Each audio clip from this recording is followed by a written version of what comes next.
Welcome, the Lord's chosen. History has a strange sense of humor. It always exposes who was lying the loudest. Think about it.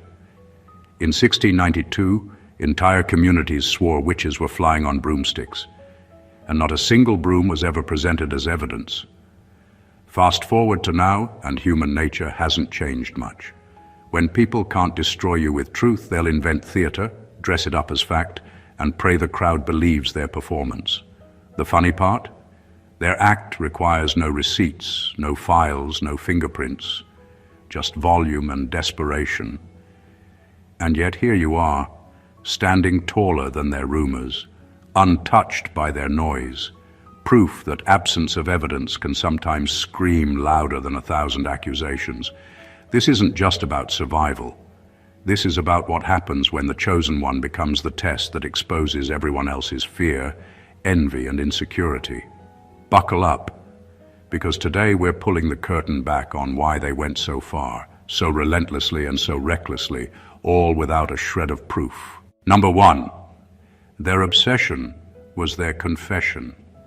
That single line explains more than their schemes, their rumors, or their failed attempts ever could. When people decide to dedicate their lives to plotting against you, it's no longer about you being wrong. It's about you being undeniable. Obsession is never neutral. It reveals what people fear the most, what they envy the most, and what they can't stop thinking about. If you were ordinary, they wouldn't care. If you were irrelevant, they wouldn't notice. But the very fact that they kept circling you like moths around a flame proves that your existence alone shook something inside them they couldn't control. Obsession is always louder than intention. They could claim it was about justice, about morality, or about exposing you, but their actions betrayed the truth. You became their compass, the center of their conversations, the topic of their meetings, the name they couldn't erase from their tongues. They weren't obsessed with lies, they were obsessed with you. That's the real confession. It means that no matter how much they pretended to hate you, they were secretly acknowledging your weight, your influence, and your unshakable presence in their world. Think about it. Nobody wakes up every day plotting against someone who doesn't matter. Nobody burns that much energy on what doesn't threaten them. By obsessing over you, they were shouting to the world, "This one matters." And the irony is, the harder they tried to hide it, the more obvious it became. Their moves exposed them. Their schemes exposed them. Their constant monitoring and desperate attempts revealed who they really were, insecure, threatened, and terrified that you would rise higher than they could reach. That's why their obsession wasn't just a failed attack. It was an unintentional confession of your greatness. They told on themselves without saying a word. Every false accusation was really a compliment in disguise, a way of admitting that your very existence made them restless. You didn't have to prove who you were. They did it for you, by making you the center of their obsession. And in the end, that's the one confession they could never retract, because the world saw it all play out in real time. Number two, they built a case without evidence because you were the evidence. That truth cuts deeper than anything they tried to frame against you. Proof wasn't necessary for them because your life itself stood as the undeniable testimony they couldn't accept. Every step you took, every achievement you made, every door you walked through, all of it was enough to shake their fragile foundations. You didn't need to be caught in scandal or wrongdoing for them to panic. The crime, in their eyes, was simply existing at a level they couldn't reach or control. This is why their attacks looked so desperate. They weren't operating from facts, they were operating from fear. It wasn't about what you did, it was about who you were. Your presence was too disruptive to their narrative, too threatening to the roles they had scripted for themselves. Instead of admitting that you outgrew the box they built for you, they decided to label you as dangerous, guilty, unworthy, all without a shred of proof. They weren't seeking justice. They were seeking a way to erase the living proof that someone like you could rise without their permission. And that's the irony. Their case fell apart because it was never about the details. It was about your essence. They wanted people to believe you didn't belong, but the more they pressed without evidence, the more obvious it became that you were standing on something solid. Real accusations come with facts. Real exposure comes with receipts. But when nothing tangible could be brought forward, all that remained was their jealousy laid bare. The truth is, they needed you to be guilty, not because you were, but because your innocence highlighted everything they lacked.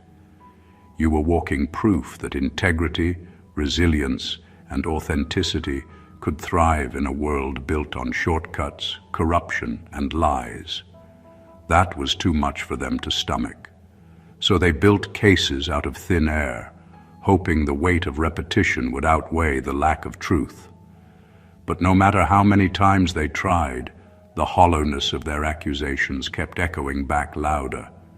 In the end, you stood as the evidence they couldn't erase. You didn't just survive their baseless case, you exposed it. And that made your existence the ultimate verdict. Unshakable proof that you were chosen. Number 3, they turned conspiracy into a career. That's the level of dedication they put into trying to take you down. It stopped being a side mission or a moment of pettiness. It became their full-time occupation. They poured hours, days, and years into inventing stories, aligning with others who shared their bitterness, and spinning webs that had no foundation. What makes it even more telling is that while you were busy building, growing, and moving forward, they were clocking in daily to a job that never paid them anything but frustration. Conspiracies thrive when there's no truth to anchor them. That's why they had to keep inventing new ones. One rumor wasn't enough. One accusation couldn't hold. So they kept producing lies like a factory, hoping quantity could substitute for quality. Their consistency wasn't proof of your guilt. It was proof of their obsession. They became employees of their own hatred, working overtime, hoping someone somewhere would finally believe the stories they manufactured. What they didn't realize is that turning conspiracy into a career comes with a cost. While they spent their energy constructing lies, they neglected their own lives. Every rumor they built took time away from their own growth, their own goals, their own chance to create something real, and that's where the tragedy lies. They didn't just fail to destroy you, they destroyed themselves by investing all their effort in a dead-end mission. The more elaborate their conspiracies became, the more obvious it was that they were reaching. Real truth is simple, clear, and undeniable. Lies are the ones that need layers, details, and performances to keep them alive. They had to keep rehearsing their lines, convincing each other of the script, and polishing their act just to keep their theater running. And the funniest part is, even with all that effort, it still collapsed under the weight of its own emptiness. By making conspiracy their career, they confessed that you were more important to their lives than they'd ever admit. They gave you the highest position in their world, the central focus of their time and energy, and in the end, that career path left them unemployed in the only thing that mattered: truth. Because the truth required no rehearsals, no conspiracies, no effort to prop it up. The truth stood on its own, and so did you. Number 4, lies are heavy. That's why they collapse without proof. No matter how carefully crafted they seem, every fabrication has an expiration date because it carries no real foundation. Truth stands on its own, but lies need constant maintenance, constant rehearsals, constant reinforcement, just to appear believable. Without evidence to hold them up, lies wobble, bend, and eventually break under the pressure of their own emptiness. This is exactly why their grand design didn't last. It was built on air, not stone. When people plot against you with falsehoods, they often underestimate how much energy it takes to keep a lie alive. They have to keep changing their stories, adjusting their claims, and creating new details to patch the holes in their narrative. Every adjustment makes the structure weaker, not stronger, because the inconsistencies begin to show. The weight isn't just in the lie itself, it's in the effort required to keep it afloat. And eventually, that weight drags the liar down more than it could ever damage the target. The beauty of truth is that it doesn't require backup. It doesn't need rehearsals. It doesn't fear scrutiny, and it doesn't collapse under questioning. Lies are the opposite. Fragile but heavy, hollow but exhausting. That's why their entire campaign against you unraveled. They could shout as loud as they wanted, but without proof their accusations were only echoes bouncing back on themselves. Their grand design fell apart because it had no skeleton, no spine, no structure of reality to hold it upright. They wanted people to see you as guilty, flawed, or unworthy, but their evidence was nothing but smoke. And smoke can fill a room for a while, but eventually it clears, and everyone sees who was holding the match. This is why their failure was inevitable. Lies can start with momentum and noise, but over time their weight reveals the truth. They can't sustain themselves. The louder they tried to keep the story alive, the heavier it became, until it caved in on itself. And when it collapsed, it didn't just expose the lie, it exposed them. The collapse was proof that you had already outlasted their fiction. Number 5. Their attack proved your impact. Nothing reveals your significance more clearly than the scale of the opposition you face. People don't gather armies against ghosts. Nobody wages a campaign against someone who doesn't matter. The intensity of their efforts to erase you was the clearest sign that you had already left a mark too deep to ignore. Their aggression wasn't random, and it wasn't trivial. It was a direct acknowledgement of your presence, your influence, and your ability to shift the ground under their feet. What they wanted most was for you to disappear quietly, but the very act of targeting you showed the opposite, that you had become unavoidable. Attacks don't happen in a vacuum. They're drawn to impact like vultures to movement. If you were irrelevant, you'd be invisible to them. They wouldn't waste their time, energy, or resources on you. The fact that they tried so hard was an unspoken confession of your importance. They were afraid not of what you might do, but of what you'd already done. Your work, your presence, your words, your choices, they had already shifted something in their world, disrupted their comfort, or exposed their weaknesses. This is why the attacks felt so relentless. They weren't just trying to stop you, they were trying to undo the effect you'd already had. And deep down, they knew it was too late. There's a strange kind of irony in all this.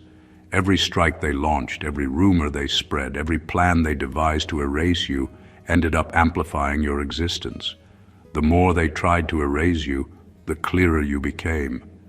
The more they tried to silence you, the louder your impact echoed. Attacks don't diminish real influence, they confirm it.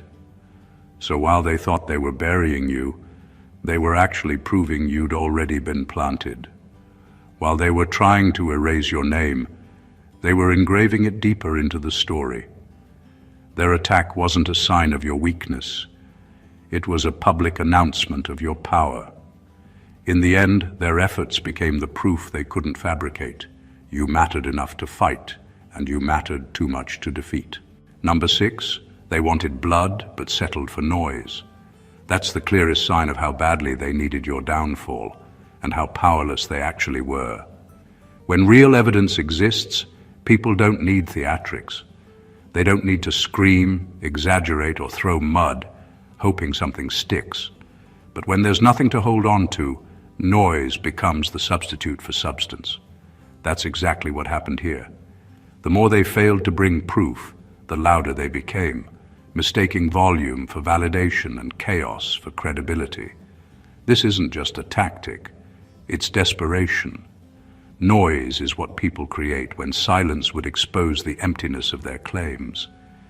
They hope that if they shout long enough, repeat the same accusation enough times, or rally enough voices to echo them, it will feel real, even if it isn't.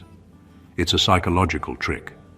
Drown out the truth with clamor, hoping the crowd confuses sound with evidence. But sound fades, and when the noise dies down, all that's left is the silence of unproven claims. The irony is, their shouting only revealed their weakness. The more they screamed, the more obvious it became that they had nothing concrete. People with facts don't need to perform.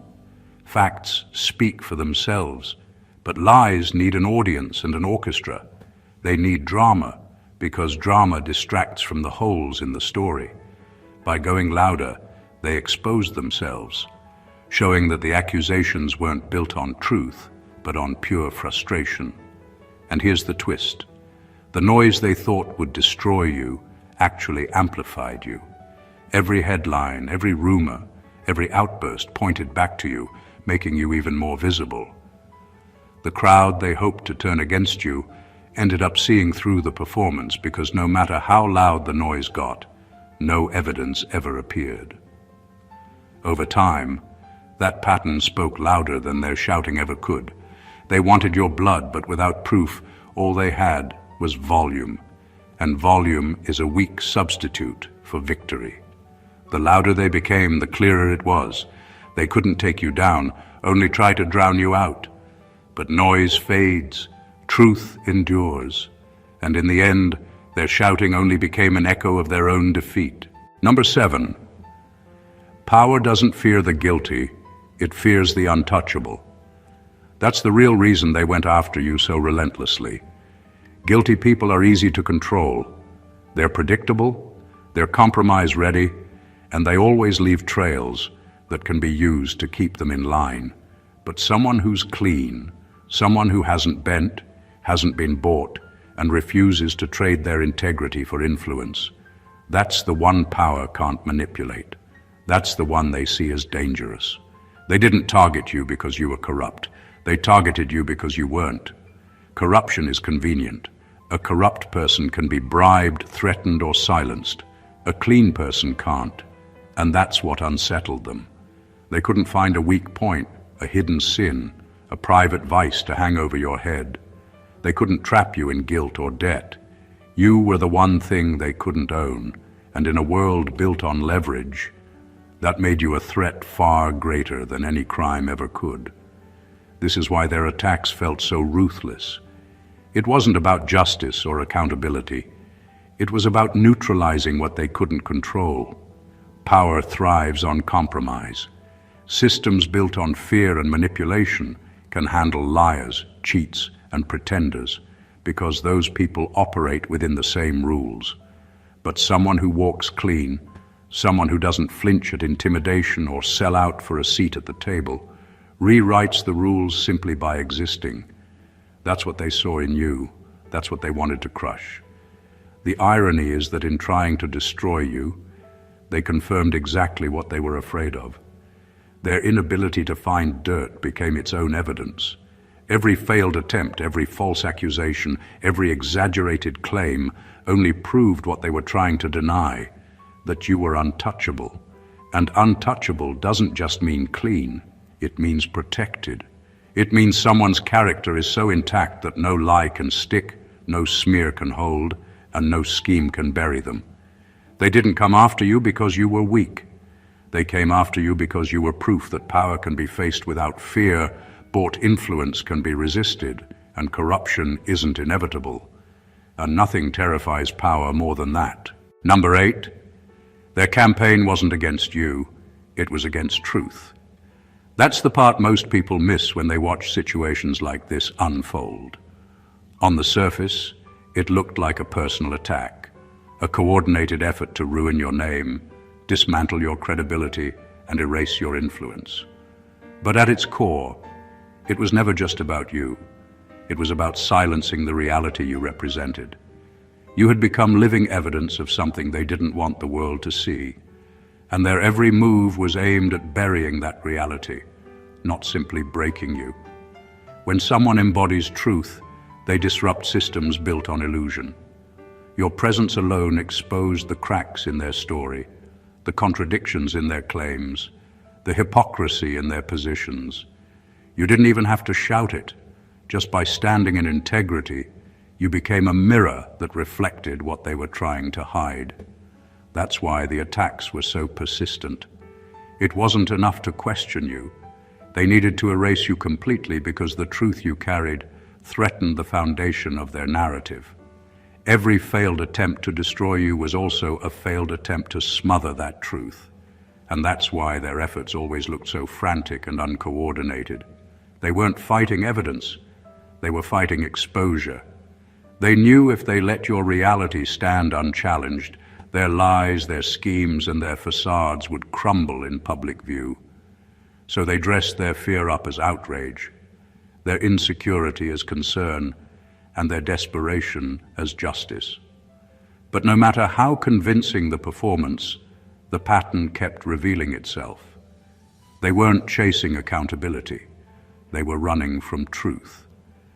And here's the thing about truth. It doesn't need defense, but it does demand confrontation. Every time they failed, it wasn't just proof of your resilience. It was proof that truth cannot be buried indefinitely. Their campaign became its own evidence. The harder they tried to distort reality, the clearer reality became.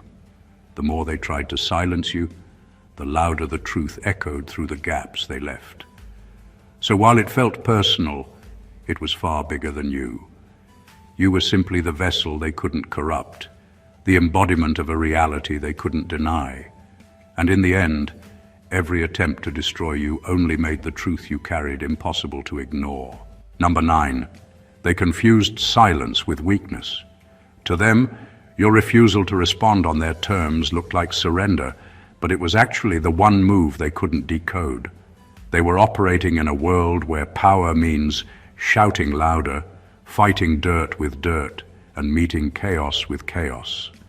When you didn't engage, you disrupted the rhythm of their attacks. You refused to play by the script they had written for you, and that unsettled them more than any counterattack ever could. Silence in their eyes meant vulnerability. They thought it signaled fear, hesitation, or guilt. But in reality, it was a power move they couldn't recognize. Noise is predictable. Anger is predictable. Even denial is predictable. But holding your ground without giving them fuel, that's unpredictable. It left them spinning, guessing, and projecting, because they had no idea what your next step would be. You weren't passive, you were strategic. And strategy always outlasts impulse. Their mistake was thinking that not reacting was the same as not resisting. What they didn't see was how your silence stripped them of momentum. They couldn't build their lies around your words because you gave them none. They couldn't twist your reactions into evidence because you gave them nothing to twist. Your restraint exposed their chaos. The more you stayed grounded, the more they revealed themselves, loud, erratic, desperate. This is the paradox they couldn't grasp. Silence can be louder than shouting when it's backed by strength. Your refusal to be dragged into their arena didn't weaken you.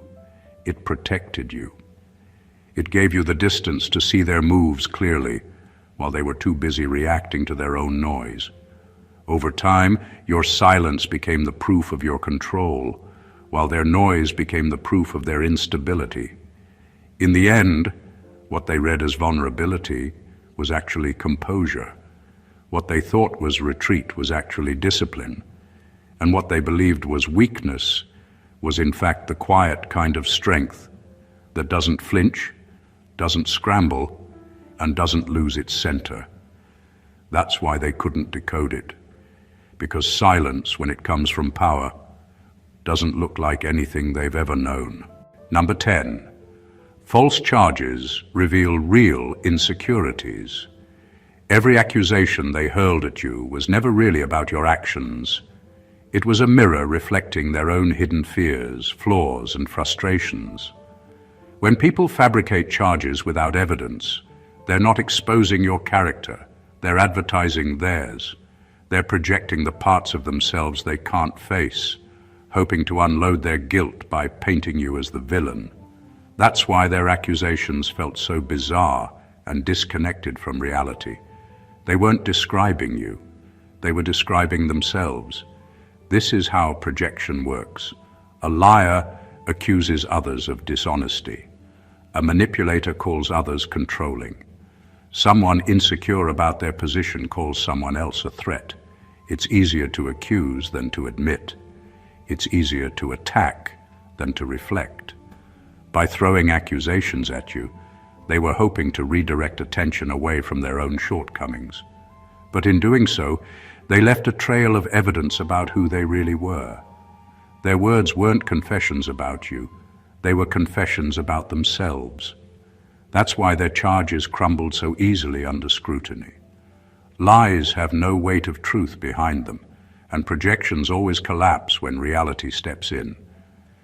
The accusations didn't stick, not because you defended yourself perfectly, but because they were never rooted in fact to begin with.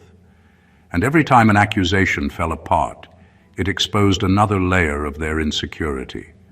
The pattern became obvious. Their claims weren't a window into your life, but a window into their fears. There's a deeper irony here. In trying to smear you, they only revealed how much they were battling within themselves. Their accusations became evidence, not of your guilt, but of their envy, resentment, or shame. What they tried to make your burden became their own undoing. Because over time, people notice when accusations always go one way, but evidence never follows. This is why false charges always backfire. They're projections, not truths. And when the dust settles, the person who tried to destroy your reputation ends up handing the world a map of their own insecurities. In the end, their accusations weren't about proving you wrong. They were about escaping their reflection. And that reflection always catches up. Number 11. They wanted you erased, but only highlighted you. That's the paradox they didn't see coming. Every plot, every trap, every whispered rumor was designed to make you disappear, to turn you into a cautionary tale, a forgotten name, a faded memory. But instead of erasing you, their efforts had the opposite effect. They made you impossible to ignore. With every move they made against you, they etched your presence deeper into the very story they were trying to write you out of. Attempts at erasure always reveal two things: fear and recognition. Fear, because they see something in you they can't control or compete with. Recognition, because they know deep down you've already carved out a space too significant to be removed. Their campaigns, instead of silencing you, became free advertising for your resilience. They dragged your name into every room, every conversation, every corner of their networks. The more they tried to bury you, the more people discovered you. It's the oldest irony of opposition. Attention is attention, even when it's meant to harm. Every smear made more people curious about who you really were. Every trap they set revealed more about their own intentions and less about yours. Even their anger became a spotlight, shining directly on the fact that you were unshakable. They tried to control the narrative but ended up amplifying the very person they feared. This is how influence works. It doesn't need perfection, it needs persistence. And your persistence outlasted their malice. They thought their schemes would erase your mark, but all they did was deepen it. They thought they were weakening your name, but they were chiseling it into stone. They thought they were writing your ending, but they were building your legacy. The truth is, you didn't need their approval to be remembered. They handed it to you on a silver platter. By making you the focus of their efforts, they broadcasted your significance louder than you ever could on your own. In trying to erase you, they became unwilling architects of your permanence.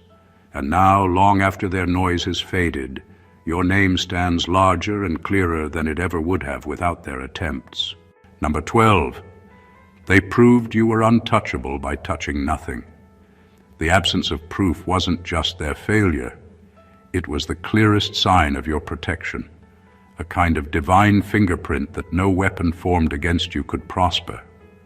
For all their planning, scheming, and desperation, they still came up empty-handed, not because they didn't try hard enough, but because there was nothing for them to hold. You were beyond the reach of their traps, beyond the stains of their accusations, beyond the limits of their control. This is what real untouchability looks like. It's not about never being targeted. It's about being targeted and coming out clean every single time. It's about accusations collapsing before they can take root, rumors fading before they gain traction, and traps snapping shut on nothing but air. They tried to find flaws and couldn't. They tried to manufacture evidence and failed. They tried to weaponize public opinion and still, it slipped through their fingers. Their empty hands were the proof. There's a quiet power in this that they couldn't stand. Guilt can be planted. Lies can be rehearsed. But real protection, real favor, can't be manufactured, and it can't be faked. They had the motive, the energy, and the resources, but they didn't have access. That's why they resorted to noise, to rumors, to smoke and mirrors. When there's no evidence to present, the performance becomes the only weapon left. But even their performance worked against them. Every failed attempt only made your position clearer. Every accusation with no proof reinforced the same truth. You were untouchable. And not untouchable because you hid well or because they lacked skill, but because there was a covering on you that couldn't be breached. It was bigger than them. It was bigger than you. That's the part that infuriated them most. They thought persistence would break you, that enough repetition would stain you. But all they managed to do was expose themselves, to show everyone that even with everything in their arsenal, they still couldn't land a single blow. Their zero proof became your ultimate evidence. No weapon formed against you could prosper, because nothing formed against you could hold. Number 13, they tried to convict you in public opinion court. When the law couldn't hold you, when no evidence, no testimony, no charge could stand, they ran to the only place where proof isn't required: gossip. Public opinion became their courtroom, rumors their evidence, and outrage their verdict. They wanted the mob to crown them judge and executioner, because in that arena, perception is enough to destroy someone, even when reality can't. This is a tactic as old as power itself. When systems fail to condemn an innocent person, the manipulators turn to crowds, because crowds are easier to sway than courts. In a real courtroom, facts matter. In the court of public opinion, feelings matter. All they had to do was plant a story, twist a headline, or hint at wrongdoing, and let people's assumptions do the rest. It wasn't about justice. It was about creating enough noise to smear your name without ever proving a single thing. But there's a flaw in that strategy. Public opinion is volatile. It burns bright, but it burns out fast. The same crowd that's eager to judge can just as quickly grow suspicious when the accusations never add up. Over time, the lack of evidence becomes obvious. People begin to see the pattern: lots of noise, no receipts. And when that happens, the mob they tried to weaponize starts turning its attention back to the accusers, questioning why nothing ever sticks. This is where their plan backfired. They underestimated the power of truth over time. While they were rushing to convict you in the arena of gossip, you stayed grounded. You didn't give them extra fuel. You didn't give them more to twist. And because of that, their narrative began to unravel. In trying to destroy you without proof, they destroyed their own credibility instead. They thought they could substitute evidence with emotion, but emotion fades. They thought they could crown themselves judges, but the crowd refused to be their jury. And in the end, their public opinion court became their own trap, a stage where they revealed their malice and your endurance at the same time. Their attempt to convict you without proof only left one undeniable verdict. You were still standing, and they were still empty-handed. Number 14. The absence of proof became the proof. That's the irony of everything they tried to do. They threw everything they had at you, accusations, rumors, schemes, even attempts to twist reality itself, yet nothing stuck.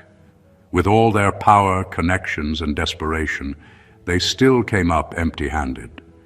And that emptiness wasn't just a sign of their failure. It was the clearest evidence that you were operating on a level they couldn't touch.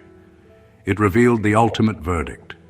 You were chosen, protected, and beyond their reach. When people launch an all-out campaign to destroy someone, they usually find something, even if it's exaggerated or twisted. But with you, there was nothing to find. Every door they pried open led to a dead end. Every shadow they searched held no secret. That kind of clean slate doesn't happen by accident. It's not luck. It's a sign that the very ground they were standing on wasn't theirs to claim. They were fighting against something bigger than you, a protection they couldn't penetrate, and a destiny they couldn't derail. Their failure became its own kind of testimony. They wanted evidence of your downfall, but ended up creating evidence of your resilience. They wanted to prove your weakness, but only highlighted your strength. They wanted to show the world you could be destroyed, but instead showed the world you couldn't even be reached. Over time, that pattern became impossible to ignore. People started to see the truth for themselves. If you were guilty, they would have proved it by now. If you were fragile, they would have broken you by now. But you were still standing. This is why the absence of proof isn't just a gap. It's a statement. It speaks louder than any verdict, because it shows that even with all the force they could muster, they still couldn't touch what was meant to stand. Their attacks became your evidence, their failure became your testimony, and their frustration became your confirmation. In the end, their inability to take you down became the proof they were trying to deny. You weren't just surviving, you were protected. Not hidden, not lucky, protected. And protection is always the clearest sign of a purpose too powerful for anyone to erase. In the end, every attack, every smear, every baseless accusation, every desperate scheme, and every attempt to erase you only revealed the truth they couldn't face. You were untouchable. Their obsession became their confession, proving that you mattered more than they could bear to admit. Their fabricated cases without evidence exposed their fear, showing that your existence alone was enough to shake their world. They turned conspiracy into a career and exhausted themselves trying to undo what they could never control.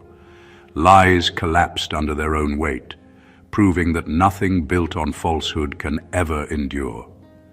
Every attack they launched only magnified your presence, carving your name deeper into history.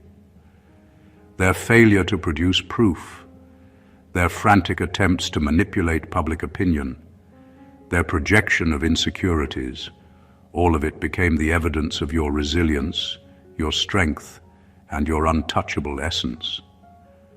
Power didn't fear your mistakes or your flaws.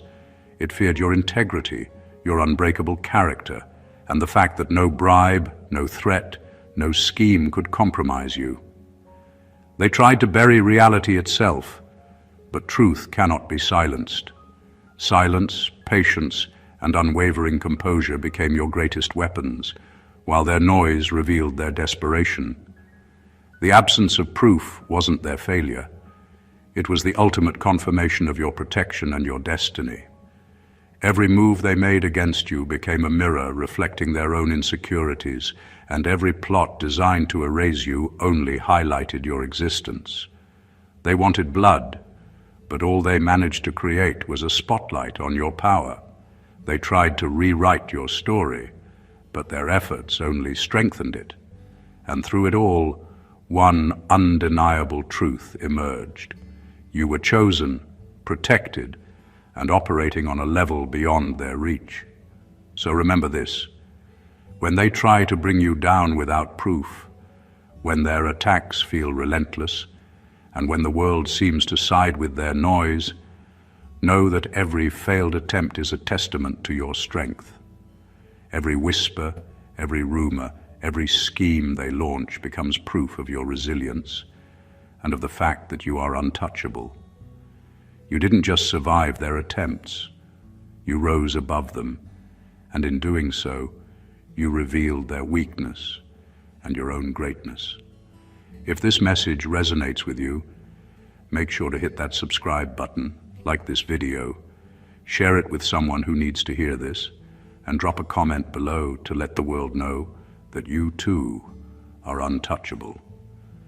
Every share spreads the truth, and every comment strengthens our community of the chosen, the resilient, and the unstoppable. Don't just watch. Take your place among those who rise above the noise. Stay blessed always.